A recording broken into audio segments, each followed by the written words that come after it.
Hi everyone, it's Simon Keeling here on Wednesday the 4th of February. Thanks again for watching. This is your look ahead video. No singing from me today, you'll be pleased to know. GFS temperature anomaly for the next 7 days. This is the global temperature anomaly, showing the cold pool of air look still holding over the UK and over much of Central Europe. Deeply cold air across Canada and across Greenland.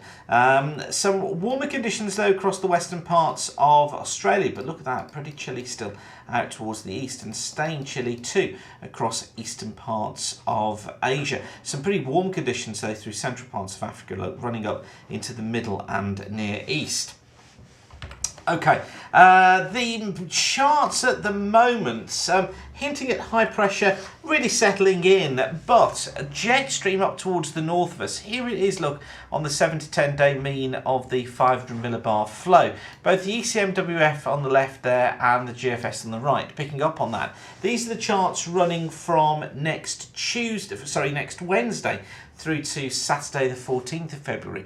And yeah, they still keep the higher than normal heights look generally across the country, but certainly that jet is getting ever closer by, and you know that I'm watching for that slipping further southwards. Doesn't look like it's particularly going to. I mean, high pressure looks like it is going to be dominating well into the middle part of the month, but there is some confusion coming in from the models. They're not telling all the same story. I'll show you that in a second when we take a look at the MJO, but this is where the CFS sees things just at the moment today. Higher than normal heights up towards the north, low than normal down towards the south look during week 1, which of course is what we're experiencing now. Week 2, 11th to the 17th of February, taking us through the middle of the month. High pressure still dominant, but it does have the jet here, look, up towards the north of the country during week 2. So the CFS does see it, although it doesn't do anything with it, because week 3 still keeps the higher than normal heights to the south, low than normal up towards the north, and there is the jet. Week 4 tries to get the jet further south, still holding on to those higher than normal heights down towards the south of the UK, but the jet generally across probably northern parts of the country, bringing more unsettled weather for week 4 as far as the CFS sees it.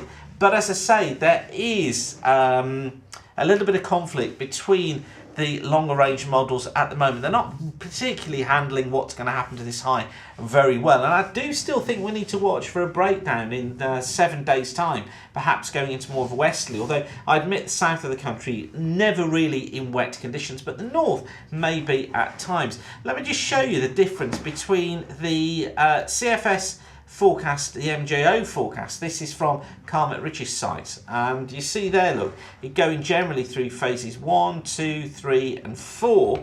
Okay, pretty clear on that, isn't it? But then just look at the MJO for the ECMWF. It actually meanders around phases 6, 7 and 8. So a big difference between those two. And if you're wondering, phase 6 looks like that.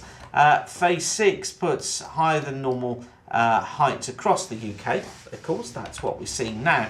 Phase 7 puts the builds a Scandinavian high low down towards the south, brings us more into an east or southeasterly flow.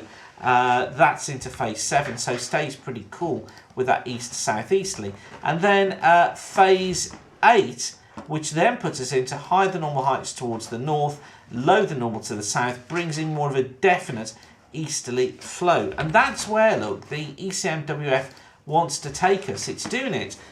Brings us into phase 7 around about the well, it's bringing us into phase 7 close to the 17th of the month, and then it takes us back round into phase 8. So, you know, it's kind of a discrepancy between that and that, but the ECMWF MJO certainly wanting to see the high still holding on, and of course the CFS sees that as well, but it's just interesting to see their different takes on the MJO. So a bit of confusion in the forecast as of today, but of course we'll keep you updated throughout here at weatherweb.net. But whatever you're doing, thanks again for watching, keep the sun shining, and bye for now.